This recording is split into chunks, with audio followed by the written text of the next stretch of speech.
Umabot sa kalahating milyong piso ang ginastos ng isang kawatan gamit ang mga credit card mula sa tinangay niyang wallet. Ang kanyang pamimili ay nahulikan pa. Nakatutok si Mark Salazar. Nag-enjoy pero ang sakit lang sa loob na yung ganong klaseng masamang tao pa yung gagastos nung pinaghirapan ng parents ko.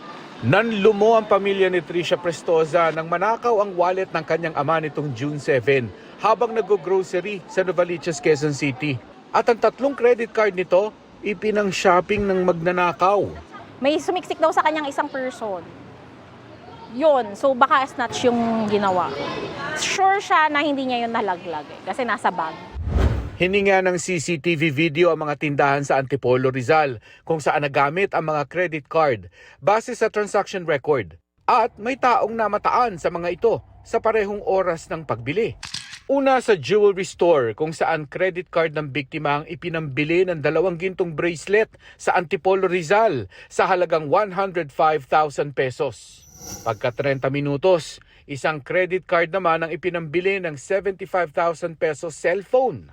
Pagkatapos ay lumipat ito ng tindahan para bumili naman ng 2 tig 47,000 peso na cellphone.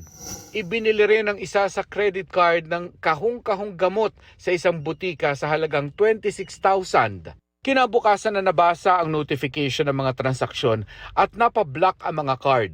Habang ongoing yung pagbablock namin, meron pa rin nag-go through na transaction. Naibili pa ang mga card ng 2 relo at isa pang mamahaling cellphone. Ang total na nagastos at chinarge sa mga credit card ng ama, kalahating milyong piso.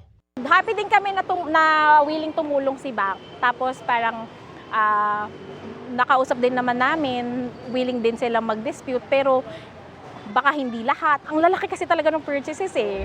Bilang bahagi ng investigasyon, itutugma ng pulisya ang kuha ng mga CCTV sa oras at petsa ng purchase na makikita sa statement of account sa credit card. Payo ng PNP Anti-Cybercrime Group, kapag nawala ng ATM, debit o credit card, mag-report po tayo agad sa mga bank institution kung saan man po ito nakalink, and also po pumunta po tayo sa nearest PNP ACG office or police station man po para makapag-report po. At ito po yung mga reports ay maaari natin gamitin din sa dispute natin sa bangko po. at anumang edad, dapat sanay sa paggamit ng online banking. Halimbawa, pagpapablock ng mga card na pwede sa website o sa app.